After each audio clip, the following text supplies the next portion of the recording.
बेटा आपका जो बीसीके का चैप्टर है दैट इज चैप्टर नंबर 4, ठीक है। आज हम एकदम फ्रेश चैप्टर स्टार्ट करने वाले बेटा, जिसका नाम है चैप्टर नंबर 4 बीसीके में, जिसका government policies for business growth chapter का नाम है। अगर मैं ऑन एन एवरेज वेटेज की बात करूं, आपको पता है हर एक चैप्टर की इक्वल वेटेज है, दैट इज 6 से 7 नंबर, ठीक है। तो 6 से 7 नंबर की वेटेज है चैप्टर की, और बिल्कुल स्पेसिफाइड क्वेश्चन है, लिमिटेड, एकदम बता रहा हूं कहां से उठ के आते हैं, ठीक है। इसके अलावा देखो मॉड्यूल के क्वेश्चन तो करना ही है, क्योंकि 99% है मॉड्यूल के सीधे सीधे क्वेश्चन उठ के आते हैं बीसीके में, सीधे सीधे, कोई पंगे नहीं। तो मॉड्यूल तो करनी है सबसे पहले, उसके बाद आरटीपी एमटीपी स्कैनर अपनी सेकेंडरी मैटर है। अब देखो चैप्टर में है क्या बेटा, government policies for business growth. होता क्या है ना, समझो, अगर आप एक कंट्री में बिजनेस कर रहे हो बेटा, तो उस बिजनेस को सही तरीके से ऑपरेट करने के लिए आपका एफिशिएंट होना ही सिर्फ जरूरी नहीं है। जैसे फॉर एग्जांपल एक बंदा है, मान लो सिद्धार्थ भाई। अब सिद्धार्थ भाई एक नया बिजनेस ऑपरेट कर रहे हैं। अब इनको बिजनेस ऑपरेशन की कोई नॉलेज ही नहीं है, इनको नहीं पता फाइनेंस क्या होता है, इन्हें नहीं पता कैश फ्लोज क्या होते हैं, प्रॉफिट एंड लॉस क्या होता है, रेशियोज क्या होते हैं, पीएनएल कैसे बनता है, कुछ कुछ नॉलेज नहीं है फाइनेंस की। तो बेटा टेक्निकली क्या ये सही तरीके से बिजनेस ऑपरेट कर पाएंगे? नहीं, बिल्कुल सिंपल सी बात है।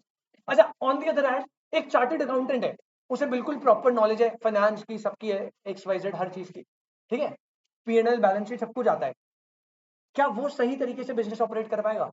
कर लेगा ठीक तरीके से। लेकिन अगर आपको हर एक चीज की नॉलेज है, लेकिन आपको कंट्री में गवर्नमेंट पॉलिसीज ही सही तरीके से रेगुलेट नहीं हो रही, मतलब मैं एक बिजनेसमैन, मुझे पूरी बिजनेस की नॉलेज है, और मैं, मेरे पास हर वो क्वालिटी है जिससे मैं अपने बिजनेस को ग्रो कर सकता हूं, लेकिन प्रॉब्लम यह है कि मेरी कंट्री की, मेरी इकोनॉमी में जो गवर्नमेंट की पॉलिसीज है वो नेक्स्ट लेवल पे रिस्ट्रिक्टेड है।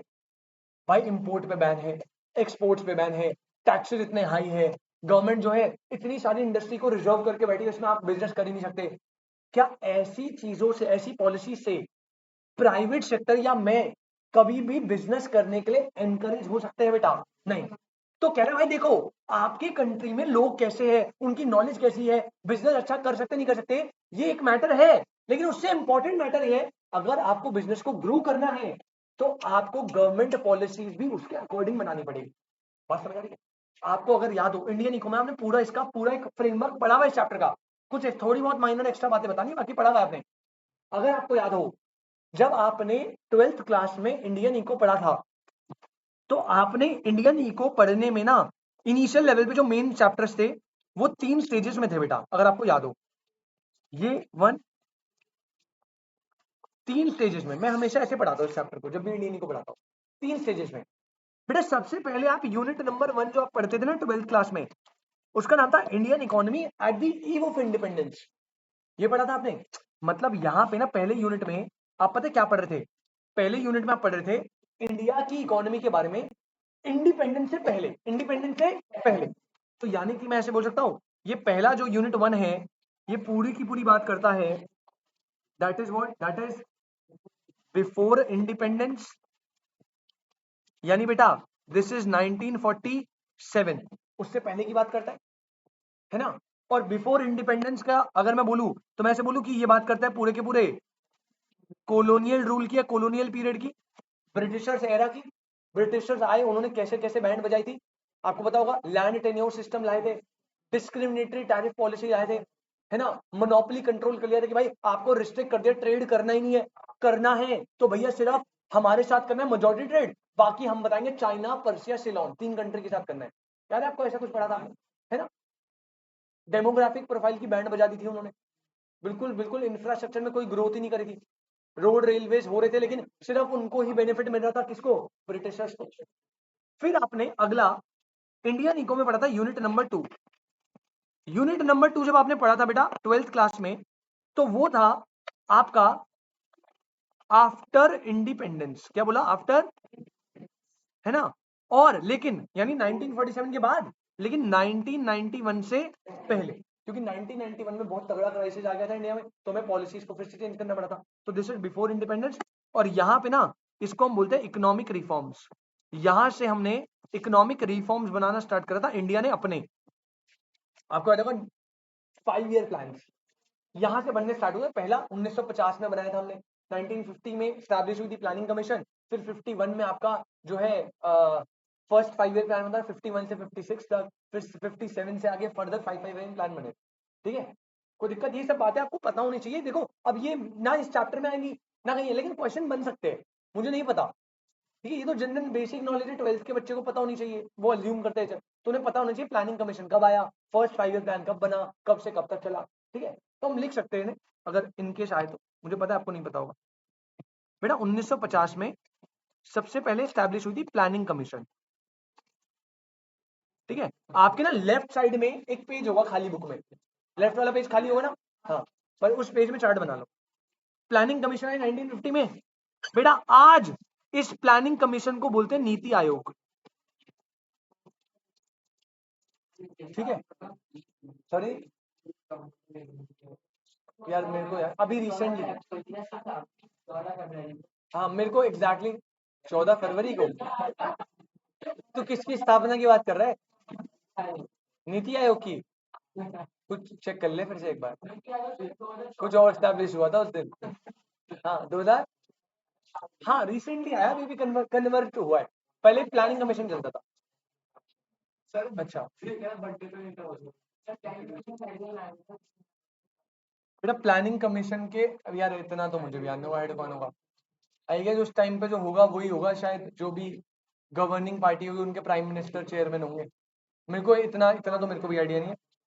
1950 planning commission NITI Aayog establish हुआ। बेटा इन्होंने इनिशिएट करा 5 ईयर प्लान का कॉन्सेप्ट। ठीक है, और याद रखना बेटा फर्स्ट 5 ईयर प्लान जो है वो बना था बेटा 1951 से लेके 1956 तक, और ऐसे कॉन्टिन्यूसली चल रहे अभी तक। चल रहे शायद 12-13 प्लान बने होंगे बीच में। अभी अभी इस साल अभी कोई 5 ईयर प्लान नहीं बना। 2017 या 18 में लास्ट 5 ईयर प्लान 13 या 12 खत्म हुआ था, उसके बाद कोई भी 5 ईयर प्लान नहीं बना, क्योंकि उस टाइम से बहुत ज्यादा इंस्टेबिलिटी आ गई थी, कोविड वगैरह के पंगे हुए थे। तो अभी हम करंटली कोई 5 ईयर प्लान फॉलो नहीं कर रहे इस टेन्योर के लिए, अगले के लिए पता नहीं। ठीक है, तो एक बार चेक कर लेना टोटल 5 ईयर प्लान अभी तक कितने बने हुए, ये भी चेक कर लो, आ जाएगा। चेक करना जरा, 12 होंगे 13 होंगे total 5 year plan till date. बेटा चेक करिए प्लीज, टिल डेट कितने हैं, 12 होंगे या 13 होंगे?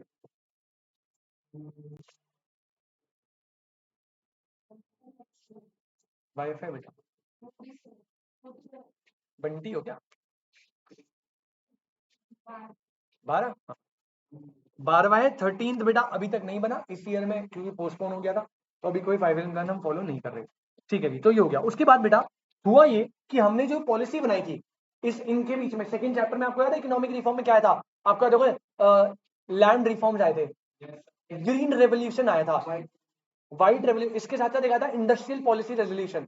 याद है इंडस्ट्रियल पॉलिसी रेजोल्यूशन सबसे पहले आता 1948 में, लेकिन 1948 को हमने दोबारा से रिस्ट्रक्चर करा 1956 में। ठीक है ना, तो ये बेसिक यार देखो, ये मैं अजम्पशन लेके चल रहा हूँ कि इतनी बातें आपको पता होनी चाहिए, अदरवाइज गड़बड़ हो जाएंगी, भूल गए तो याद करो। ठीक है, ये भी याद करवाओगे, तो यहाँ पे साइड में नोट दे दो इस टेन्योर के लिए।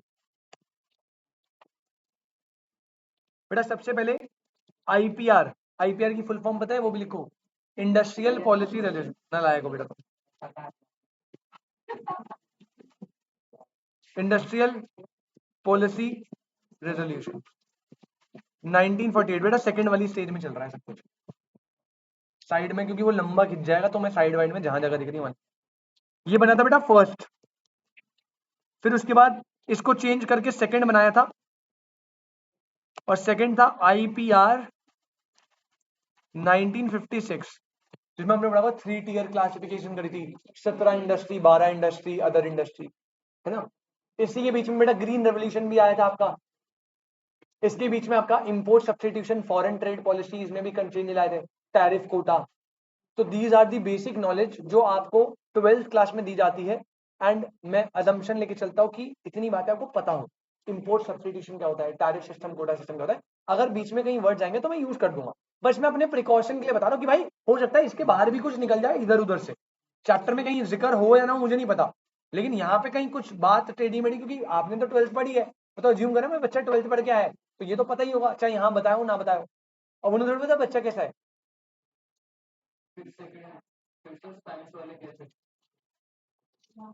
तो उनको बेटा किसने बोला था मत दो। हाँ तो सबके लिए है ना भाई, अब आप अगर आपको करना है तो आपको एक्स्ट्रा एफर्ट लेने पड़ेंगे। यहाँ पे मुझे लगता नहीं है उन्होंने मेंशन करा इतने इन डेप्थ तरीके से, कोई दिक्कत नहीं, चलो ये बता दिया। उसके बाद बेटा अपन आएंगे यूनिट 3 पे, और यूनिट 3 में बेटा क्योंकि हमारी इकोनॉमी की बिल्कुल भट्टा बैठ गया था तगड़े तरीके से और बिल्कुल बेकार वाली हालत हो गई थी, तो उस टाइम पे बेटा पीएम थे PV Narasimha Rao, finance minister थे डॉक्टर मनमोहन सिंह, इन दोनों ने बेटा मिलकर एक पॉलिसी लाए जिसे बोलते हैं, मतलब ये जो है इसे बोलते हैं न्यू इकोनॉमिक पॉलिसी। क्या पॉलिसी बनाई थी बेटा? न्यू इकोनॉमिक पॉलिसी, जो अभी तक चल रही है new economic policy 1991।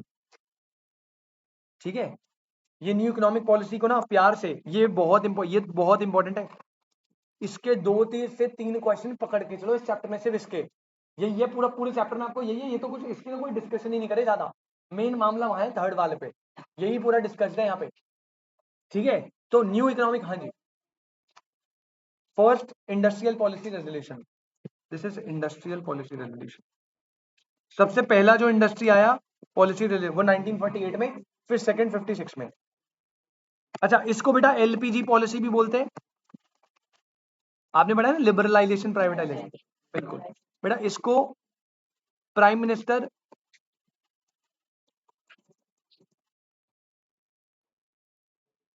PV Narasimha Rao और फाइनेंस मिनिस्टर मनमोहन सिंह लेकर आए थे बेटा। ठीक है, L P G which is liberalisation. आपको पता है ना लिबरलाइजेशन मतलब क्या होता है? प्राइवेट सेक्टर्स को फ्रीडम देना, ठीक है, लिबरल देना, थोड़ा फ्री प्ले देना कि भाई आप करो, हम आपके रिस्ट्रिक्शंस को कम करेंगे। पहले बहुत ज्यादा रिस्ट्रिक्शन लगाई हुई थी। प्राइवेटाइजेशन होता है बेटा जब आप अपने कुछ सेगमेंट्स को सेल कर देते हो, दे देते हो प्राइवेट को। हाँ, डिसइन्वेस्टमेंट भी इसका एक पार्ट है। तो प्राइवेटाइजेशन बहुत तरीके से होता है, उसमें एक टूल आपने पढ़ा है डिसइन्वेस्टमेंट, यहाँ पे और मल्टीपल टूल पढ़ाएंगे। ठीक है, तो लिबरलाइजेशन क्या हुआ था? लिबरलाइजेशन मतलब था जब लोग, अभी हम पढ़ेंगे बहुत डेप्थ में, जब सरकार ने प्राइवेट इंडस्ट्रीज को लिबरल यानी फ्रीडम दे दिया था कि आप जो है काम करिए और हम लाइसेंसिंग जैसी रिस्ट्रिक्शन को कम लगाएंगे। बहुत लिमिटेड जगह पे, 5 जगह पे लगाई थी बस। ठीक है, पहले हर जगह के लिए थी, हर चीज के लिए। प्राइवेटाइजेशन में थे, जो काम सरकार को नहीं करने थे वो बेच दे रही थी किसको? प्राइवेट सेक्टर को। This is privatisation. और लास्ट बेटा था ग्लोबलाइजेशन। बेटा ग्लोबलाइजेशन मतलब होता है कि भाई आप जो है ओपन इकोनॉमी फॉर्म करें और एक्सपोर्ट इंपोर्ट का फ्री ट्रेड रखें।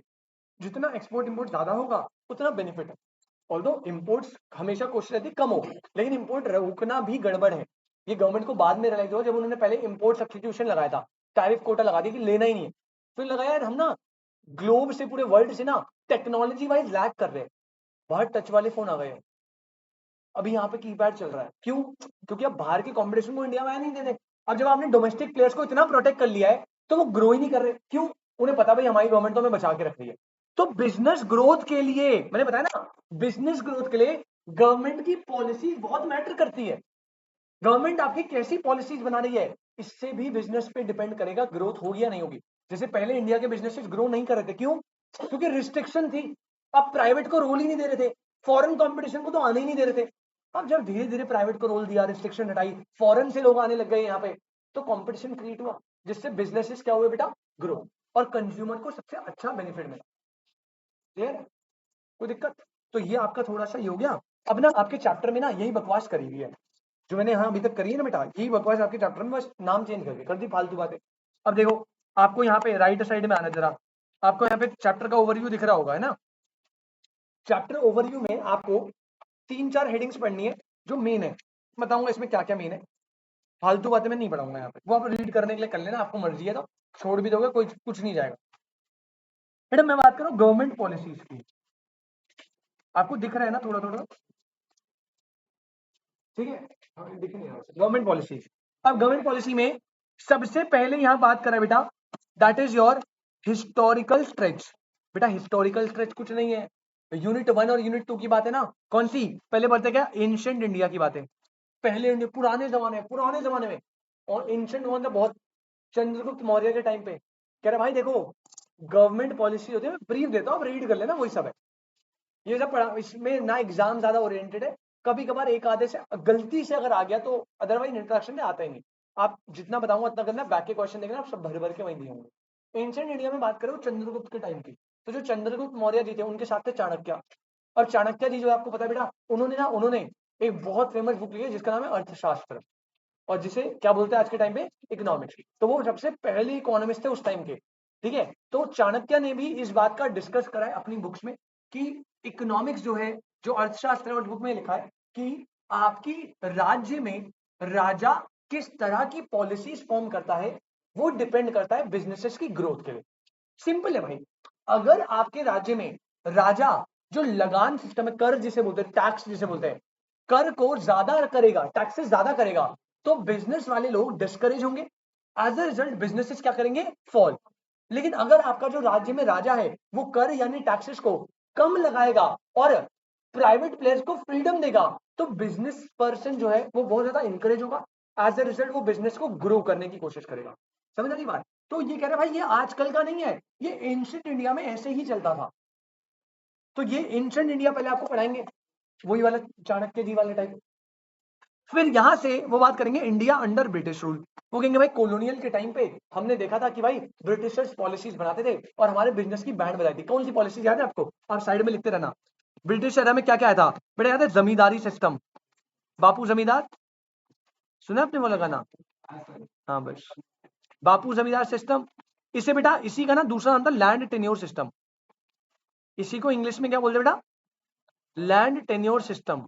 ये लेकर आए थे सर। और क्या लेकर आए थे बेटा? ब्रिटिश एरा के अंदर आया था discriminatory tariff policy, discriminatory tariff policies. इसमें क्या करते थे? इसमें करते थे सर, अगर आपको ना इंपोर्ट करना है ब्रिटिशर से, तो उसमें कोई टैक्स नहीं लगाएंगे, कोई टैक्स नहीं लगाएंगे। लेकिन जब आप एक्सपोर्ट करोगे अपने गुड्स को, जब आप मार्केट में अपने गुड्स को एक्सपोर्ट करोगे, फिनिश गुड्स को, उसमें बहुत ज्यादा टैक्स लगाते। तो बाहर से मंगाने में कोई टैक्स नहीं है, तो टेक्निकली उनके गुड्स सस्ते पड़ रहे हैं हमें। और जब हम बाहर बेच रहे हैं तो बाहर वाले गुड्स हमारे, बाहर वाले लोगों के लिए हमारे गुड्स क्या पड़ रहे हैं, महंगे। तो हमारे जो गुड्स है वो क्राइस पे आने लग गए, कोई खरीद नहीं रहा, क्योंकि पहले से ही महंगे थे। हम तो भाई हैंडीक्राफ्ट यूज बनाते थे, और इम्पोर्ट लगने के बाद वो और महंगे होते थे। वो पहले मशीन वाले बनाते थे सस्ते, और उनपे इम्पोर्ट भी नहीं लगाया था तो और सस्ते मिल रहे थे। तो उन्होंने क्या करा, टेक्निकली हमारे गुड्स की डिमांड क्रश कर दिया और अपने गुड्स की डिमांड बहुत ज्यादा क्रिएट कर दी। ठीक है, that is called discriminatory tariff system. अच्छा, फिर उसके बाद थर्ड एरा पढ़ेंगे हम, इंडिया सिंस इंडिपेंडेंस। फिर ये इंडिया इंडिपेंडेंस से अब तक का सफर। इसमें क्या क्या हुआ बेटा? मैंने आपको बताया, पहले आपको यूनिट 2 में पढ़ाते थे, क्या हुआ था? आपका जो है ग्रीन रेवोल्यूशन आया इसमें। ठीक है, आपके में डिस्कस नहीं करा, बस मैं बता रहा हूँ, आपको कहीं मेंशन भी नहीं होगा ये सब। ठीक है, ग्रीन रेवोल्यूशन आया था इसमें, यह आया था बेटा मिड 1960s में। दो फेजेस में आया था ये। पहले मिड 1960s में आया था लिमिटेड क्रॉप्स के साथ, सिर्फ व्हीट और राइस को लेकर आया था, और 3 स्टेट में आया था। ठीक है, तमिलनाडु, पंजाब और शायद आंध्र प्रदेश, शायद 3 स्टेट्स में आया था लिमिटेड क्रॉप्स के साथ। चेक कर रहे थे वो कि क्या सही है। और जब ये बहुत तगड़े तरीके से चला, फिर हम इसे 10 साल बाद दोबारा सेकंड फेज में लेकर आए, अदर स्टेट्स में अदर क्रॉप्स के साथ। पहले मैं टेस्टिंग के लिए लिमिटेड स्टेट में लिमिटेड क्रॉप्स। अच्छा, ग्रीन रेवोल्यूशन आया। इसके अलावा मैंने बता दिया ऊपर, एक आई थी इंडस्ट्रियल पॉलिसी रेजोल्यूशन, याद है बेटा आपको? ये कौन सी आई थी बेटा?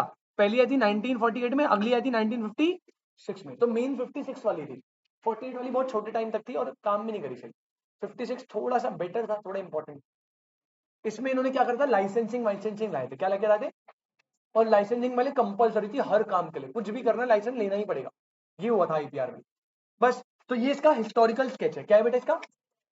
अब जब आप इसको इंट्रोडक्शन पढ़ोगे ना, पहले आपको ना, अभी मैंने कहानी बताई थी सिद्धार्थ की, एक पर्सन है जिसको नॉलेज नहीं है, बिजनेस नहीं करना आता, फाइनेंस की नॉलेज नहीं है, क्या वो बिजनेस कर पाएगा? तो सिद्धार्थ का नाम चेंज करके रमन लग दिया। फिर बताते एक बांग्लादेश का, मतलब एक अदर एग्जांपल लिया जिसमें एक सी है जिसको बढ़िया नॉलेज है, वो तो वो बिजनेसेस को अच्छे से ऑपरेट कर पाएगा। तो दो ऐसे डिफरेंशिएट बताए, ठीक है। तो कॉमर्स की नॉलेज होना मस्ट है। बाकी आपको ये कुछ नहीं पढ़ना, ये पूरा बकवास है, पहला पैराग्राफ इंट्रोडक्शन। अच्छा, यहां से जब आप जाओगे तो policy framework in India historical sketch, इसको आप रीड कर लेना, अगर करना हो तो आपके ऊपर है, कोई कंपल्सन नहीं है। आपको संतुष्टि रखनी कि भाई नहीं मुझे तो अपना एक नंबर भी नहीं गंवाना, तो आप जा सकते हो बेटा। बट मैं इसको कभी प्रेफर नहीं करता कि एक नंबर के लिए मैं, ये रहा बेटा, एक दो, दो पेज आपके ऊपर है, आपको देख पढ़ना है पढ़ लो। आपको लग रहा है कि भाई बहुत कम सामान है पढ़ने को, थोड़ा ज्यादा चाहिए मुझे सब पढ़ने के लिए, तो आप बिल्कुल पढ़ सकते हो बेटा, आपके ऊपर है। बट मैं पहले बता रहा हूँ प्रेफर्ड नहीं है, मैंने मना करूंगा। रीडिंग करने के लिए आप बना सकते हो बेटा, ठीक है। ये बेटा देखो, एंशंट की बात कर रहा है, देखो आइए चंद्रगुप्त मौर्य की बात हो रही है, तक्षशिला, विशाली, नालंदा, ठीक है, चाणक्य की बात हो रही है, इनकी बुक्स की बात हो रही है, अर्थशास्त्र। इन्होंने बताया कि भाई आपको गवर्नमेंट पॉलिसीज बनानी पड़ेगी, उसी से बिजनेस इन्फ्लुएंस होंगे। तो ये सब चीज है, ठीक है। थोड़ा बहुत बातें देख लेना, मतलब कुछ है नहीं इसमें, कुछ काम का है नहीं।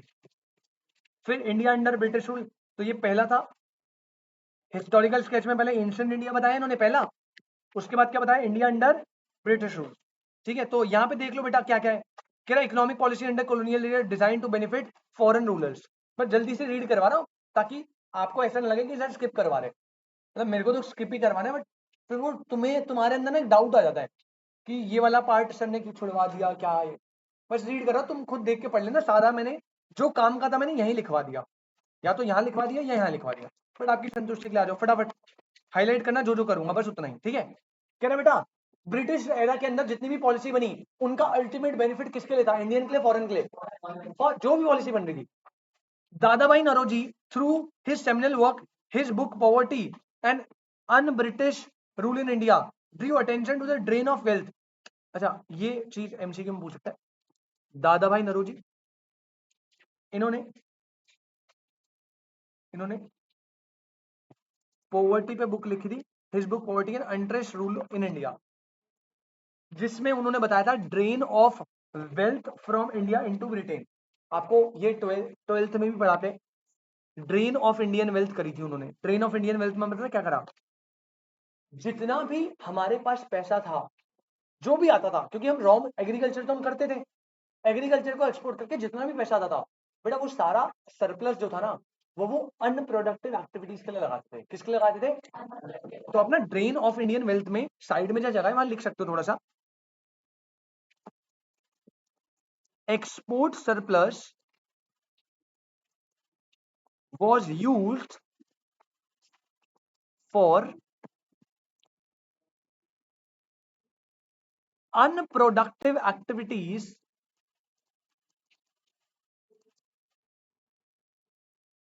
of Britishers। मतलब अरे भैया अपने ऑफिसेस बनाने हैं, पैसा लगा रहे हैं इंडिया का, खुद वॉर लड़ रहे हैं, पैसा लगा रहे हैं इंडिया का। मतलब अगर वो सरप्लस इंडिया वाले अपनी डेवलपमेंट में लगाते तो वो ग्रो नहीं हो जाते, लेकिन वो होने नहीं दिया, वो चाहते नहीं थे ग्रो। अगर वो ग्रो होते तो उनके लिए प्रॉब्लम हो जाती ब्रिटिशर्स के लिए। तो उन्होंने इंडिया की वेल्थ को क्या करा, ड्रेन करा। ड्रेन मतलब निचोड़ लिया। कैसे करा, जितना भी सरप्लस आता था उसे अनप्रोडक्टिव एक्टिविटी में बाहर फालतू, अपने अपने फायदे के लिए, अपनी वॉर के लिए, अपने ऑफिस के लिए, एक्सेट्रा एक्सेट्रा। आगे बढ़ रहा है। फिर ये तो मैंने आपको ऊपर ही बता दिया बेटा, इंट्रोड्यूस करा क्या, zamindari system to the extract maximum revenue. ये क्या करता था, एक्सट्रैक्ट करता था मैक्सिमम रेवेन्यू फ्रॉम इंडियन।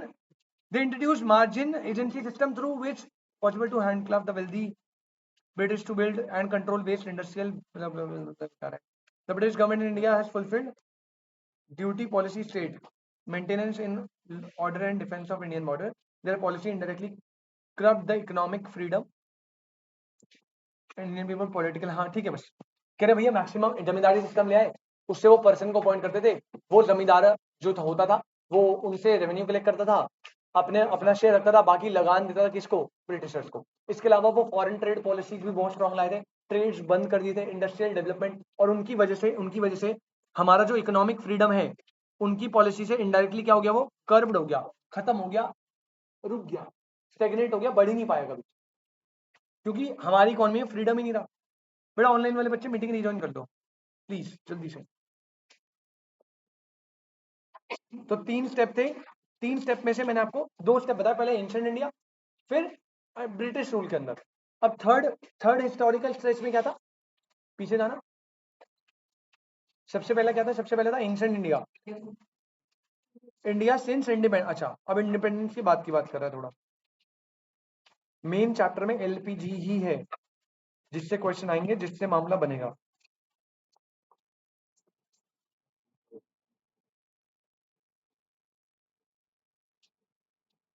ठीक है बेटा, अब देखो सुनो, यहां पे थर्ड पॉइंट आया, इंडिया सिंस इंडिपेंडेंस।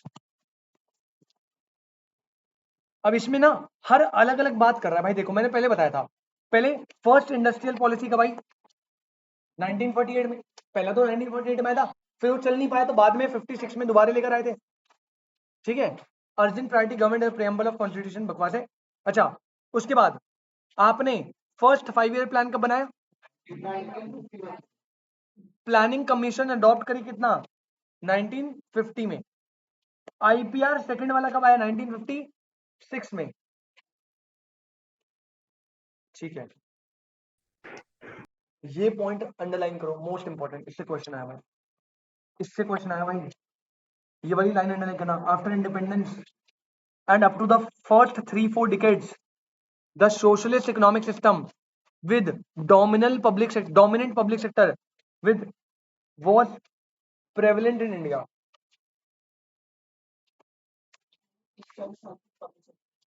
इंडिपेंडेंस के बाद कह रहे हैं सोशलिस्ट याद है ना आपको, जिसमें majority stake factors of production own and controlled by, एक मिनट चीज दिखानी अगर मिले तो,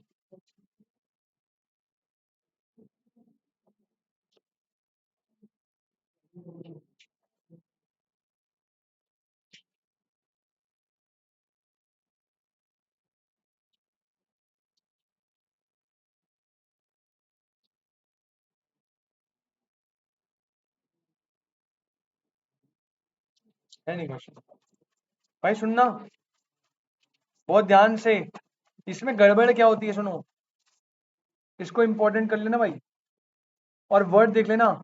इंडिपेंडेंस के बाद तीन तीन चार डिकेड, मतलब 30-40 साल तक socialist economic system dominant public sector follow होता था। ठीक है ना, socialist economic system dominant public sector follow होता था, ये लाइन याद रखना बस। फिर आपको पता है बेटा 1990s में आपको पता है क्या हो गया, इकोनॉमिक पॉलिसी चेंज हुई, है ना, और क्या आया बेटा, एलपीजी। बस अब इसके बारे में हमें पूरा पढ़ना है, ये वाला पार्ट क्लियर है। ठीक है, बस मैंने होमवर्क में क्या रीड करोगे, तुम पढ़ोगे नहीं मुझे पता है, तो मैंने दिखा दिया जल्दी से। ठीक है ना, कुछ है नहीं इसमें, कुछ नहीं है, सारी बातें मैंने, एक सेकंड, सारी बातें या तो मैंने यहाँ डाल दी, ये यहाँ डाल दी। एक दो बातें जो बच गई ना, एक दो बातें बच गई, कौन सी, तो दादा भाई नरूजी की बुक, और ये 3-4 डिकेड सोशलिस्ट वाला, वो नोट स्टिकी नोट लगा के लिख लेना, मस्ती मजाक नहीं है वो। हाँ बोल भाई बेटा, वही पॉइंट बताना, socialist economic system with dominant public sector.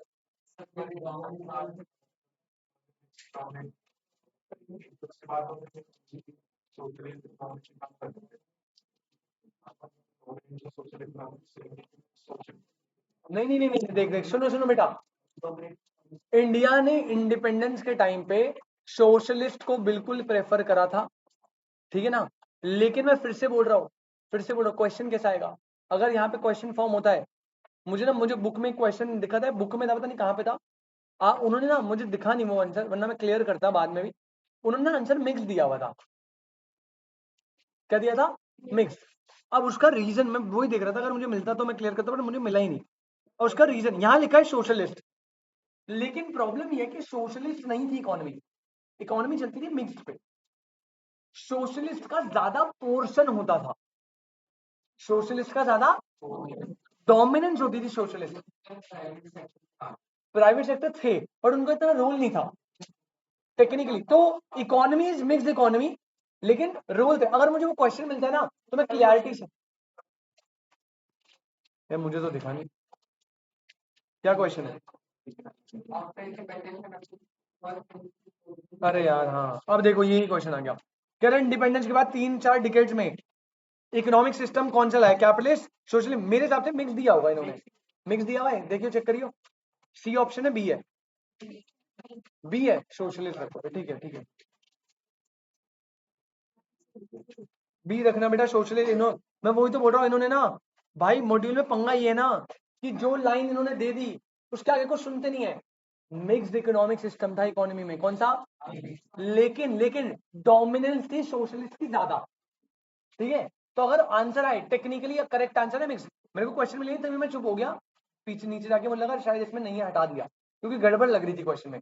लेकिन भाई बुक में दे रखा है सोशलिस्ट, तो सोशलिस्ट पे टिक करना, कोई पंगेबाजी नहीं। 3-4 डिकेट में वर्ड देख लो, एग्जैक्ट सेम मारी है ना, वही जो अंडरलाइन करवाई थी वही दे दी पूरी, सोशलिस्ट फॉलो करा था, बस खत्म बात।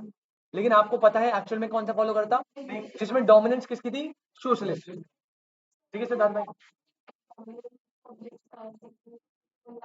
ना नहीं कर रहा, यहाँ पे कुछ लिखा है मिक्स के बारे में, यहाँ पे लिखा है सोशलिस्ट, बात खत्म। अच्छा, सोशलिस्ट इकोनॉमी विद डोमिनेंस, तो उसको टिक करना। अगर ऐसे लिखो mix economy with dominance of socialist, mix की चर्चा ही नहीं करनी, सोशलिस्ट लिखा है तो सोशलिस्ट। अगर और अच्छे करने के लिए बोला है, वैसे बोलेगा नहीं सोशलिस्ट। वही क्वेश्चन रिपीट हुआ है, यही वाला मैंने पहले बताया था, थर्ड क्वेश्चन जो है सेम पेपर में आया हुआ है, socialist with dominance of this, तो फिर उसको टिक करना। जो स्टेटमेंट यहाँ पे है ज्यादा से ज्यादा मैच हो रही है उसको टिक करना, ठीक है जी। चलिए, तो ये पॉइंट हो गया हमारा। अब मैं अपने अगले पॉइंट पे आता हूँ। आप यहाँ आओ बेटा, अब मैं पहले यहाँ से ब्रीफ देता हूँ आपको होने क्या वाला है। स्टार्टिंग वाले पेज पे आओ। ये हमने पहला हिस्टोरिकल स्केच पढ़ लिया, एंशिएंट टाइम पे क्या था, चाणक्य वाला मामला, फिर ब्रिटिशर्स के मामले में क्या हुआ, और लास्ट हमने क्या पढ़ा, इंडिपेंडेंस के बाद क्या हुआ, सब बता दिया। यहाँ पे पूरी इंफॉर्मेशन इधर आपको दे रखी है। इसके अलावा प्लीज वो 2-3 पॉइंट जो मैंने हाईलाइट करे, एक सोशलिस्ट वाला, एक बुक वाला, वो प्लीज टिकी नोट्स पे लगा लेना। अब इस चैप्टर में करना क्या है हमें, सुनो। अब यहाँ पे ना आपको 3 टॉपिक पढ़ने हैं, सिर्फ 3 टॉपिक, बहुत छोटू छोटू से, और मैं बता रहा हूँ क्वेश्चन कहां से बनेंगे, फालतू अंदर इन डेप्थ नहीं जाना। पहला पॉइंट है बेटा स्केप्चर। अब ये जो स्केप्चर है ना, स्केप्चर मतलब होता है कवरेज, स्पेक्टर, सॉरी स्पेक्टर, स्पेक्चर मतलब क्या होता है, स्पेक्चर या स्पेक्टर जो भी आपका प्रोनाउंसिएशन है, it means coverage, coverage of government policies for business, ठीक है भाई। इसमें on the basis of scope और on the basis of impact हम देखेंगे बेटा, on the basis of scope, on the basis of impact, अभी बताऊंगा समझ आएगा। उसके बाद हमें देखना है macro policies for business conductiveness, conduciveness या कंडक्टिवनेस दोनों सेम है, ठीक है। कैसे बिजनेस को कंडक्ट करने के लिए, कंडूस करने के लिए क्या क्या मैक्रो पॉलिसीज बनाते हैं, वो बताऊंगा। और लास्ट बेटा economic change process in India, जिसमें हमें 3 पॉइंट पढ़ने हैं, एल पी जी, ये जी का ही पार्ट है, ये मैंने आपको ऑलरेडी बताया है, लास्ट क्लास पढ़ा था। इन्वेस्टमेंट 2 टाइप की होती है, एफडीआई, एफआईआई। एफडीआई होती है 2 टाइप की, एफडीआई होती है जिसमें ओनर कंट्रोल और आपका प्रॉफिट सब मिलता है, एफआईआई होती है जिसमें सिर्फ प्रॉफिट विदाउट ओनर, वही है। और ये आउटकम था ग्लोबलाइजेशन का, तो आपने राइट में लिख लो ग्लोबलाइजेशन, ये ग्लोबलाइजेशन ही है, बस उसका नाम चेंज करा हुआ है, ठीक है जी। तो पहले हमें स्पेक्टर पढ़ना है, स्पेक्चर पढ़ना है, कवरेज यानी, उसके बाद हमें बेटा पढ़ना है मैक्रो इकोनॉमिक पॉलिसीज को इन डेप्थ, और उसके बाद पढ़ना है हमें economic changing process, LPG. Chapter खत्म, छोटू सा चैप्टर है। चलो आ जाओ भाई, सबसे पहले हेडिंग डालना spectre of government policies for business, paragraph को मारो जंप और आ जाओ अगले वाले पॉइंट पे। This is most important point, direct question. देखो आईसीआई का ना वो जब भी मेहनत करता है, जब भी मेहनत करता है, चार्ट टेबल वेबल क्वेश्चन देगा उसमें। सुनना, ये चार्ट थोड़ा अलग बनाया, आप पता है ऐसे मत बनाना, ऐसे मत बनाना आप, मतलब आपको तो वही, अब ये वाली लाइन उन्होंने पता नहीं क्यों दे रखी है, ये वाली लाइन कुछ नहीं है भाई, मैं बता दूं आपको। इकोनॉमिक पॉलिसीज जो होती है ना, इकोनॉमिक पॉलिसीज, उनका कवरेज बताया, स्पेक्टर मतलब डिवीजन बताया कैसे हो रहा है। 2 टाइप की होती है, कितने टाइप की होती है, 2। एक होती है मैक्रो इकोनॉमिक मैनेजमेंट, ये मैक्रो इकोनॉमिक पॉलिसीज है। कौन सी पॉलिसीज है, तो आप ना ये लाइन इन्होंने दे रखी है, चलो अब दे दी तो छोड़ो, आप यहां बनाना पहला पॉइंट कोई नहीं काट दी, अच्छी बात है, वो लाइन अलग ही है। यहां लिखना macro economic policies, macro economic policies. और बेटा ये दो पॉलिसीज है मैक्रो इकोनॉमिक्स में, एक होती है फिस्कल पॉलिसी और एक होती है मॉनेटरी पॉलिसी। सर क्या सुना सुना लग रहा है कुछ? बहुत कुछ सुना है बेटा आपने इसमें। मैं यही करवा दो, इसी चार्ट में सब खत्म हो जाएगा, यही शुरू हो जाएगा। बेटा मैक्रो इकोनॉमिक पॉलिसीज होती है,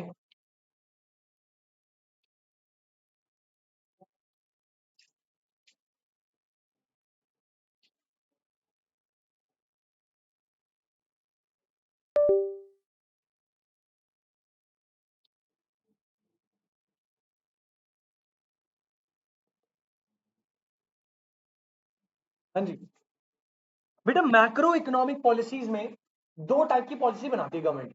ठीक है, ये कह रहा है गवर्नमेंट की जो पॉलिसी है ना, मैंने बोला कि गवर्नमेंट की पॉलिसी बिजनेस ग्रोथ के लिए इंपॉर्टेंट है। अब गवर्नमेंट पॉलिसी दो टाइप की बनाती है, एक होती है मैक्रो इकोनॉमिक पॉलिसी और एक होती है सेक्टरल मैनेजमेंट। ये बाद में देखेंगे। अब देखो, कह रहे सरकार की मैक्रो इकोनॉमिक की पॉलिसी जो है ना, उससे बिजनेसेस की ग्रोथ डिपेंड करती है। और मैक्रो इकोनॉमिक पॉलिसी कितने टाइप की होती है? फिस्कल पॉलिसी होती है वो पॉलिसी, पहली बात तो याद रखना, ये पॉलिसी होती है गवर्नमेंट की। किसकी होती है? और इस पॉलिसी में हम बिजनेसेस की ग्रोथ को फ्लक्चुएट करते हैं by the help of government के एक्सपेंडिचर एंड गवर्नमेंट के रेवेन्यू। का मतलब क्या है? टैक्सेस। तो यार एक बात बताओ, सरकार टैक्सेस को इंपैक्ट करके आपके बिजनेसेस को इंपैक्ट नहीं कर सकती। तो वहां पे बिजनेसेस ग्रोथ में इकोनॉमिक पॉलिसी आएगी कौन सी? मैक्रो। और मैक्रो में कौन सी? फिस्कल।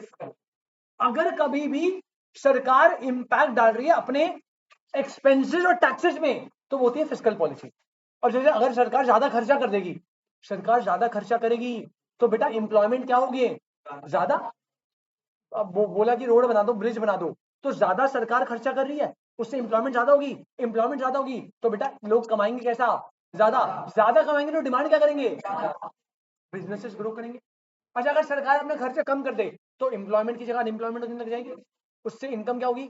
लोग डिमांड क्या करेंगे? प्रोडक्शन वगैरह सब फॉलो हो जाएगा। टैक्सेस में भी सेम, अगर सरकार ज्यादा टैक्सेस बढ़ा दे तो बेटा आपके पास से पैसा ज्यादा चला जाएगा, आप डिमांड क्या करोगे? कम। Vice versa. तो वो ये कह रहा है भाई देखो, बिजनेसेस की ग्रोथ पे गवर्नमेंट दो तरीके से इम्पैक्ट डालती है, एक होती है मैक्रो पॉलिसीज, एक होती है sectoral management, sectoral policy. Macro policy में दो पॉलिसी है, या तो वो फिस्कल पॉलिसी यूज करती है, फिस्कल पॉलिसी में आप बस इतना याद रखो, हम छेड़छाड़ करते हैं गवर्नमेंट एक्सपेंडिचर एंड टैक्सेस से। बेटा मॉनेटरी पॉलिसी ना गवर्नमेंट के हाथ में डायरेक्टली नहीं होती, यहां पे काम आता है सेंट्रल बैंक। ये पढ़ा हुआ है आपने, सेंट्रल बैंक मॉनेटरी पॉलिसी को हेड करता है। और इसमें ना, इसमें वो यूज करता है क्वांटिटेटिव एंड क्वालिटेटिव इंस्ट्रूमेंट। और बेटा आप ना जहर खा लो और मुझे भी जहर दे देना अगर ये याद नहीं है तो। अभी लास्ट चैप्टर में आरबीआई के रोल करवाए थे, सब करवाए थे, CRR, bank rate, repo rate, reserve reverse repo rate करवाए थे क्वांटिटेटिव क्वालिटेटिव में। तो यहाँ पे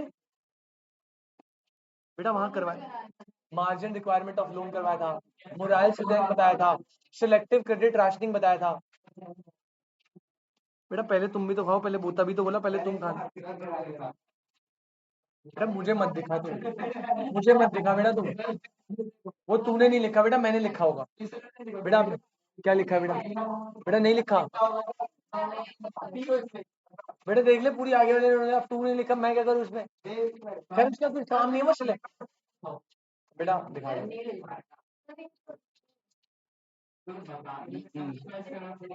लिखवाया है बेटा, बताया था उस टाइम पे ना आपने।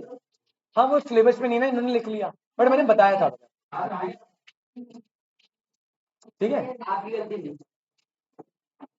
अच्छा सुनो, अब यहाँ पे क्या कह रहा है, ये पॉइंट कहता है, मॉनेटरी पॉलिसी कहता है समारा जी की हम जो है बिजनेसेस की ग्रोथ से को इम्पैक्ट कर सकते हैं।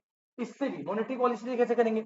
Sir repo rate, bank rate, CRR, क्या ये मनी सप्लाई को कंट्रोल नहीं करते? करते। मनी सप्लाई अगर फ्लक्चुएट करेगी तो क्या डिमांड नहीं फ्लक्चुएट करेगी गवर्नमेंट में? उससे डिमांड फ्लक्चुएट करेगी तो बिजनेसेस की ग्रोथ फ्लक्चुएट करेगी। डिमांड बढ़ेगी तो ग्रोथ ज्यादा करेंगे, कम होगी तो कम होगी। क्लियर है बेटा? तो ये होती है पहली मैक्रो पॉलिसीज। क्लियर एकदम। मैक्रो पॉलिसी कितनी टाइप की होती है? दो। क्वेश्चन पता है क्या आएगा? क्वेश्चन आएगा इनमें से ऑड वन आउट करो। क्या करो? अब ऑड वन आउट में आपको दे रखा है एग्रीकल्चर, इंडस्ट्री, फॉरेन ट्रेड, और एक दे देगा fiscal. Fiscal odd one out है, क्यों? अरे बाकी तीनों सेक्टरल मैनेजमेंट की है और ये वाली कौन सी है? मैक्रो इकोनॉमिक की है। क्लियर है? अच्छा, सेकंड एक और टाइप की पॉलिसी होती है बेटा, ये सेकंड डालना। सेकंड होती है आपकी, दैट इज कॉल्ड, मैं बता रहा हूं, सेक्टर मैनेजमेंट। बेटा यहां पे गवर्नमेंट, जैसे अब देखो फिस्कल और मॉनेटरी पॉलिसी भी ना गवर्नमेंट कभी पर्टिकुलर एक जगह पे नहीं करती। भाई गवर्नमेंट तो भाई रेपो रेट बढ़ा रही है, अब वो तो सबके लिए बढ़ रहा है घट रहा है ना। सेक्टरल मैनेजमेंट में गवर्नमेंट किसी स्पेसिफिक सेक्टर को फोकस करती है। जैसे मान लो गवर्नमेंट को एग्रीकल्चर सेक्टर बढ़ाना है, तो फिर वो मैक्रो इकोनॉमिक पॉलिसी को नहीं छेड़ेगी, वो सेक्टरल मैनेजमेंट में छेड़ेगी, और वो भी एग्रीकल्चर पॉलिसी को। तो ये ना तीन टाइप की होती है। एक सेक्टर में पॉलिसी कौन सी होती है? एग्रीकल्चर, इसमें वो एग्रीकल्चर की डिसीजन लेगी। एक कौन सी होती है बेटा? इंडस्ट्रियल, और लास्ट होती है फॉरेन ट्रेड एंड, हाँ वही वही फॉरेन ट्रेड एंड। क्लियर एकदम? तो बेटा फिर से रिपीट कराओ, इकोनॉमिक पॉलिसी कितने टाइप की? दो, मैक्रो इकोनॉमिक और सेक्टरल मैनेजमेंट। मैक्रो इकोनॉमिक और सेक्टरल। मैक्रो इकोनॉमिक में भाई कोई कोई पर्टिकुलर सेक्टर नहीं है, चेंजेस आने से सब इंपैक्ट होगा। और इसमें दो टाइप है, फिस्कल पॉलिसी और मॉनेटरी पॉलिसी। फिस्कल पॉलिसी कौन करता है? गवर्नमेंट, और इसमें क्या इन्वॉल्व होता है? गवर्नमेंट के एक्सपेंडिचर एंड टैक्सेस।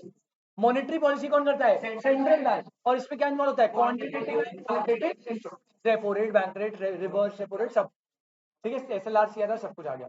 अच्छा, सेकंड होता है सेक्टरल मैनेजमेंट। बेटा सेक्टरल मैनेजमेंट जो होता है उसमें गवर्नमेंट पूरी मैक्रो इकोनॉमिक में नहीं जाती, वो ना सेक्टर में चेंजेस करती है। उसमें तीन है, agriculture, industry, foreign trade and invest. Clear है? ऑड वन आउट का क्वेश्चन आता है बहुत बार, प्लीज ढंग से रखना। अब आप जो है या ये तो समझ गए ना, एग्रीकल्चर पॉलिसी में एग्रीकल्चर रिलेटेड पॉलिसी में चेंज करेगी। इंडस्ट्री में जैसे आईपीआर है, इंडस्ट्रियल पॉलिसी रेजोल्यूशन, वो कौन सा था? मैक्रो है सेक्टरल? सेक्टरल। कौन सी सेक्टर का? इंडस्ट्री का। Import substitution, sectoral foreign trade का। Quota system, tariff system, foreign trade का। इंपोर्ट्स पे लगा था ना वो। ग्रीन रेवोल्यूशन, सेक्टरल मैनेजमेंट था एग्रीकल्चर पॉलिसी। तो सरकार दो टाइप की पॉलिसी बना सकती है, या तो मैक्रो की या ये वाली। मैक्रो में सब पे इंपैक्ट जाएगा, फिस्कल और मॉनेटरी दो है, और यहाँ पे सेक्टर में पर्टिकुलर सेक्टर वाइज होगा, agriculture, industry, foreign trade. I hope it is absolutely clear बेटा। बस आप ये वाला पार्ट तो कैप्चर समझ आ गया ना भाई। तो हम देख रहे हैं गवर्नमेंट की पॉलिसी का कवरेज कैसा है। कवरेज मतलब समझ गए ना, क्या क्या कवर करता है। मैक्रो को कवर कर रहा है, इधर कवर करता है। बस ये वाला चार्ट आप बहुत अच्छे से याद रखना।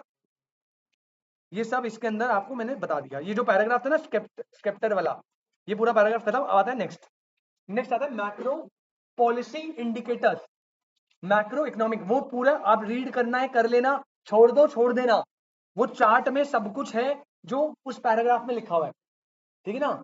जो बता रहा हूं उस तरीके से कर लो, कोई भी प्रॉब्लम नहीं है। आप बैक के पहले क्वेश्चन कर लेना, अगर आपसे बैक के क्वेश्चन नहीं हो रहे तो आप रीड कर लेना भाई, मैं पहले बता रहा हूं हो जाएंगे सारे, क्योंकि वही नॉलेज है, वो वहां लिखा हुआ है, वो वहां टेबल की फॉर्म में बनाया हुआ है। और तुम पता मेरा तो, मुझे तो क्या जो फ्लोज चार्ट बनते हैं उन्हीं से मुझे बढ़िया मजा आता है, उसी से पढ़ाई होती है सही से। अदरवाइज ये इंग्लिश का हिंदी तो बेटा ऐसे ही हो जाएगा फिर। ठीक है ना? तो आप चार्ट्स पे ही फोकस करो कश्मीर। अब देखो, अब आता है next heading, that is called, क्या सही बात है भाई, macro policy indicator and business conduciveness. अब ये क्या है बेटा? इसके लिए ना आप ना स्टिकी नोट लगाओ एक। इसके लिए आप एक स्टिकी नोट लगा दो बेटा। देखो छोटू सा है, देखो पहले ये एक स्टिकी नोट में खत्म करवाऊंगा, उसके बाद ये पॉलिसी फॉर्मुलेशन वाला यही नीचे चार्ट दे रखा है, ऊपर समझाया हुआ है। उसके बाद आ गया अपना टाइप्स ऑफ, ये भी छोटा सा है। फिर अपना मेन पॉइंट आ गया। मैक्सिमम, वैसे तो मेरा टारगेट था आज ही खत्म करने का, लेकिन आज हमारे वाले 1.5 घंटे वाली क्लास नहीं थी। कोई नहीं, 1 घंटा भी हो गया, थोड़ा और खींच के ये वाला पार्ट करा के अगली क्लास में स्टिकी नोट लगा। बेटा सर पे लगा ले अपने। बेटा पहले ये जो हेडिंग है ना उसकी वहीं लगा ना, यहाँ पे लगा दे, यहाँ पे लगा दे। या एक काम कर, यहाँ पे नहीं लगाना ना तो इसके ऊपर वाले पार्ट में लगा दे, क्योंकि यहाँ तो लिखना ही नहीं। निकाल के दोबारा लगा दे। नहीं, अब तो तू दोबारा लगाएगा नहीं। फाड़ दे बेटा इसका स्टिकी नोट, फाड़ दे। अरे भाई यहाँ तो फाड़, पेज फाड़, बुक फाड़ दे। बस छोड़ो छोड़ो, अबे ओए ओए उठाओ उसे, पुट्टी दे उसको। हाँ तेरा कब उसे अच्छे। बेटा जब पेपर के टाइम पे पर्रे बनाने पड़ेंगे ना, तब याद आएगा कि स्टिकी नोट्स होता है, अभी चुपचाप लगना। अब सुनो भाई, आपने बेटा स्टिकी नोट लगाया होगा, सुनो ध्यान से भाई, एक बेटा सुनो, शांत एकदम। अगला हेडिंग है macro policy indicators. Macro policy indicators कह रहे हैं आपके बिजनेसेस को उसके ना कुछ इंडिकेटर्स होते हैं मैक्रो लेवल पे, इकोनॉमी की परफॉर्मेंस मेजर करने के लिए कुछ इंडिकेटर्स है, वो लीडिंग लैगिंग वाले नहीं, कुछ और इंडिकेटर्स। 5 इंडिकेटर है बेटा, कितने इंडिकेटर है? तो ना आप यहाँ पे चार्ट बनेगा एक, यहाँ लिखना आप सीरियल नंबर, साथ साथ लिखो बेटा। मेरा पहले होता है यहाँ जो बैठेगा वो, मैं पहले होता है यहाँ जो बैठेगा वो भाई या तो कंबल ओढ़ कर आए या गर्म कपड़े पहन गए ढंग से। मेरे को यहाँ हाथ में पसीना आता है, फिर वो लिखता नहीं।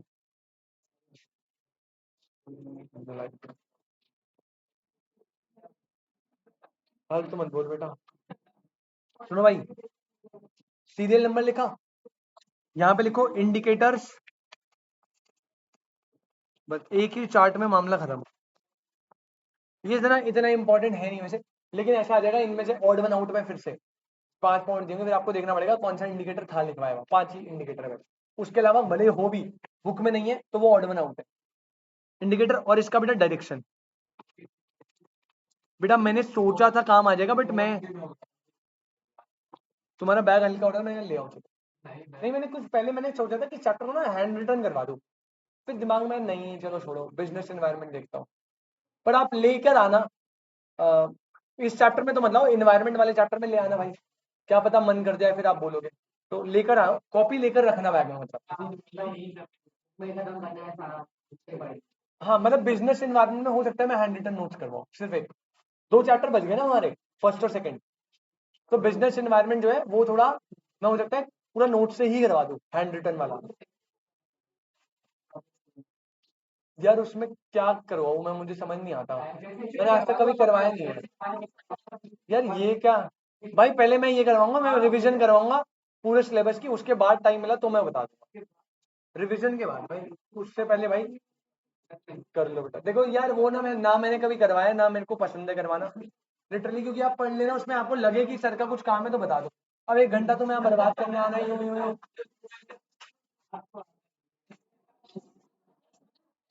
समझ लो भाई, ऐसा मेरे को आता नहीं है, समझ सकते हो, मुझे कोई प्रॉब्लम नहीं है, ठीक है। 1% अगर मैं कराऊंगी 6 तो मैं शायद भी करा दूं, चलो शायद। हाँ थर्ड भाई, मैं थर्ड तो मेरा दिमाग खराब हो जाएगा। पहले ये कर दो 4, पहले रिवीजन कराऊंगा, उसके बाद टाइम मिला बेटा तो ही कराऊंगा। सुनो सीरियल नंबर डालो बेटा, 5 इंडिकेटर है ना। पहला जीडीपी, पहला जीडीपी बेटा। सेकंड डालना इन्फ्लेशन, ये कह रहा है आपके बिजनेसेस में ना ग्रोथ होगी या फॉल होगा, उसको इंडिकेट करने वाले 5 टूल्स है। कितने टूल्स है? तो 5 टूल है। पहला जीडीपी, भाई कितना प्रोडक्शन हो रहा है इकोनॉमी में। सेकंड आपकी कंट्री का इन्फ्लेशन, इन्फ्लेशन से भी बिजनेसेस की ग्रोथ डिटरमाइन होते हैं। ज्यादा इन्फ्लेशन हो गया तो एक्सपेंशन चला जाएगा, ज्यादा भी होना दिक्कत है, और ज्यादा नीचे आ गया वो भी दिक्कत है। सेकंड बेटा होता है दैट इज इंटरेस्ट, जो बैंक से जब आप लोन लेते हो तो क्या इंटरेस्ट रेट चल रहा है, उसमें भी बहुत कंफ्यूजन है। अगर इंटरेस्ट रेट बहुत ज्यादा है तो बेटा लोग अपनी नेसेसरी के लिए बोरोइंग नहीं कर पाएंगे, अगर बहुत कम है तो लोग एक्सेसिव बोरोइंग करके ज्यादा डिमांड कर देंगे, एक्सपेंशन चला जाए, दोनों में पंगा है। फोर्थ देखो बेटा, दैट इज एक्सचेंज रेट। क्या है बेटा? एक्सचेंज रेट, जैसे फॉरेन एक्सचेंज रेट भी बोल सकते हो। और लास्ट इंडिकेटर होता है बेटा आपका दैट इज टैक्स। अब सुनना ध्यान से, मैं बात कर रहा हूं बिजनेस ग्रोथ की। हाँ एक फिर तो आया, मैंने बोला 5 है, तो इसके अलावा 5,000 में लिखवा दूं, बुक में 5 है। उसके बाहर जो है सब्सिडीज भी है, बिजनेसेस के लिए सब्सिडीज भी तो एक इंडिकेटर है ना, ज्यादा सब्सिडी देंगे तो है, बिल्कुल है। इसके बाहर जो आया वो नहीं है बुक के हिसाब से। मैंने पहले बोला मेरे हिसाब से नहीं चलना, बुक के हिसाब से। सब्सिडीज भी है और भी फैक्टर्स है भाई, लेकिन बुक के हिसाब से। तो कह रहा है बुक ने बोला 5 इंडिकेटर है, कितने इंडिकेटर है? अब इनकी डायरेक्शन समझो, डायरेक्शन याद करते हुए याद रखना कि मुझे बिजनेस ग्रोथ देखनी है। क्या देखनी है? बिजनेस, हाँ, इस पर्सपेक्टिव से। भाई एक बात बताओ खुद, अगर बिजनेस ग्रोथ देखनी है इस पर्सपेक्टिव से, जीडीपी ज्यादा होनी चाहिए कम? तो इसकी डायरेक्शन राइजिंग में अच्छी रहती है, जब ये राइज करता है। राइज कर दो, राइज कर दे, इंक्रीज लिख दे, राइजिंग कर दे, कुछ जीडीपी फेवरेबल, हाँ हाँ हाँ, बिजनेस ग्रोथ के लिए फेवरेबल देख, तो जीडीपी का बढ़ना is favourable for business growth. Inflation,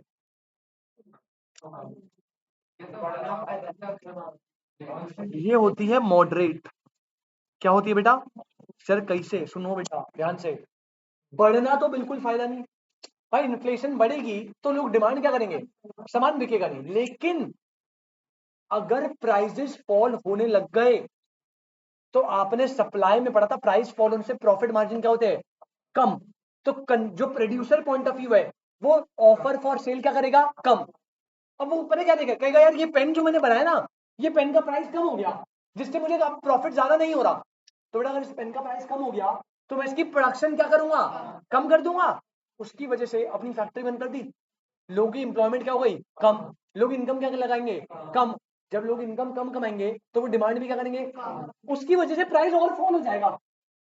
और यही जो साइकिल है ना, ये चलती रहेगी। प्राइस फॉल होगा, मैं और प्रोडक्शन कम करूंगा, प्राइस फॉल होगा और प्रोडक्शन कम करूंगा, तो लोगों की इनकम भी कम होती रहेगी और सीधे सीधे प्राइस भी क्या होता रहेगा, और सीरियस डिप्रेशन वाली सिचुएशन आ जाएगी।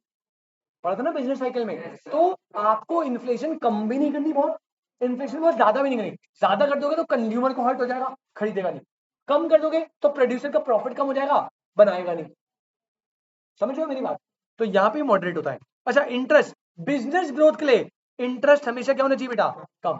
बैंक्स कम इंटरेस्ट लोन देंगे, कम रेट ऑफ इंटरेस्ट पे, तो वो लोन ज्यादा लेगा, एज अ रिजल्ट वो ज्यादा इन्वेस्टमेंट्स कर पाएगा। Next, exchange rate. बेटा ये भी मॉडरेट अच्छे लगते हैं। सर ऐसा क्यों? बेटा समझो, अगर $1 100 पे पहुंच गया, 100 पे, तो उसमें भी गड़बड़ है। 100 पे पहुंच गया तो हमारे लिए बड़ा एक्सपेंसिव हो जाएगा। लेकिन अगर $1 बहुत ज्यादा फॉल हो गया, बहुत ज्यादा फॉल, मानो $1 30 का हो गया, अब आपको लगेगा सर ये तो हमारे लिए अच्छा है। अबे नहीं अच्छा, क्योंकि फिर हमारे गुड उनके लिए भी तो एक्सपेंसिव हो जाएंगे। अगर $1 100 का हो गया, ये तो बेकार है हमारे लिए, हमारी करेंसी वीक हो गई। लेकिन अगर हमारी करेंसी स्ट्रांग हो रही है ना, इसमें भी कुछ डीमेरिट्स आ जाते हैं। अगर $1 मान लो पहले $80 का है, अब $1 हो गया $30 का, तो मतलब समझना, पहले वो बंदे $1 देते थे, हम उन्हें 80 का सामान देते हैं। अब वही $1 दे रहे हैं, हम कितने का सामान दे रहे हैं? उनको सामान क्या मिल रहा है? सस्ता मिल रहा है बेटा। समझ नहीं आ रहा क्या? बेटा आप मुझे $1 देते थे, मैं आपको ₹80 के चावल देता था। अब आप वही, आप $1 ही दे रहे हो, लेकिन मेरे लिए तो वो ₹30 आ रहे हैं ना मेरे हाथ में। मैं आपको चावल ज्यादा दूंगा कम दूंगा? कम दूंगा। तो आपके लिए मेरे कुछ एक्सपेंसिव नहीं हो गए। आप करते पहले तो $1 देता था, इतना सारा सामान देता था, अब इतना सामान दे रहा है। फॉरेनर्स के लिए डोमेस्टिक प्रोडक्ट बिकम्स एक्सपेंसिव, तो वो डिमांड क्या करेंगे? इसकी वजह से हमारे एक्सपोर्ट्स क्या हो जाएंगे? तो फॉरेन एक्सचेंज, सॉरी, इंपोर्ट्स, हाँ तो बेटा इंपोर्ट्स का तो नेगेटिव इंपैक्ट होता है ना, उससे तो फॉरेन करेंसी जाएगी आपके। तो अच्छी बात थोड़ी इंपोर्ट्स बढ़ना, इंपोर्ट्स बढ़ने से तो फॉरेन करेंसी इंडिया से बाहर जाएगी ना, और इंपोर्ट्स भी बढ़ जाएंगे, वो भी बेकार, और दूसरा आपके एक्सपोर्ट घट जाएंगे, तो आपका बैलेंस ऑफ पेमेंट तो डेफिसिट में आ जाएगा। इंपोर्ट दबा दबा के कर रहे हो, एक्सपोर्ट वो लोग कर ही नहीं रहे, क्यों? क्योंकि वो कह रहे भैया महंगे हो गए तुम्हारे गुड्स, तो ये ज्यादा बढ़ना है घटना बेकार होता है। इसको मॉडरेट लेवल पे ही सही रहता है। समझ रहे हो मेरी बात? तो ज्यादा कम होना भी अच्छा नहीं है, अदरवाइज आपके एक्सपोर्ट्स फॉल हो जाएंगे, बीओपी डेफिसिट आएगा आपका। और बेटा टैक्सेस, बिजनेस ग्रोथ के लिए टैक्सेस क्या होने चाहिए? जितने लो हो उतना पॉसिबल, तभी वो इन्वेस्टमेंट बढ़ा पाएगा। ज्यादा टैक्सेस कर दोगे तो वो ज्यादा टैक्स देगा, इन्वेस्टमेंट के लिए पैसा क्या बच जाएगा? कम। तो ये हो गया आपके इंडिकेटर्स। अब आप जाइए, इसको बेटा रीड कर सकते हो आप, जल्दी से एक बार देख लेता हूं मैं फटाफट से। मतलब जाइए, मतलब एज इन अभी बुक में जाइए और बुक में रीड करिए। ये देखो बेटा, ये एक आधे पेज का टेबल है भाई, देखो इसमें बेटा यही देखो 5 दिखा गए, GDP, inflation, tax, interest rate and exchange are the 5 most significant Siddharth मेरे भाई वर्ड क्या है? 5 मोस्ट सिग्निफिकेंट। मैक्रो पॉलिसी के और भी फैक्टर है, लेकिन 5 मोस्ट सिग्निफिकेंट कौन से है? ये 5 इंडिकेटर्स। अब भाई इनका पूरा आपको समझाया हुआ है कि डायरेक्शन क्या अच्छी है। पहले जीडीपी की बताई है, उसके बाद आपको इन्फ्लेशन बताया हुआ है, उसके बाद आपको मल्टीपल 5 फैक्टर्स बताए हुए हैं। ये देखो ये टेबल बना हुआ है ना, जीडीपी, इन्फ्लेशन, टैक्स। मैंने बोला ना, जहां टेबल बन गया वहां की काम मेहनत आधी है, क्योंकि टेबल से ही क्वेश्चन उठ रहा है। डायरेक्शन याद रखना बेटा इनकी, rising, moderate, lower, lower, moderate, और इनका मीनिंग बताया हुआ है। अगर जीडीपी राइज कर रही है तो इकोनॉमिक ऑप्टिमिज्म है, डिमांड कैसी है बेटा? ज्यादा। इन्फ्लेशन मॉडरेट है, demand profit expectation. Tax lower का इंसेंटिव फॉर इन्वेस्टर्स। इनके मीनिंग बता रखे हैं इन वर्ड्स के, मीनिंग आपको कुछ काम के नहीं है, आप बस इनके इंपैक्ट याद रखना।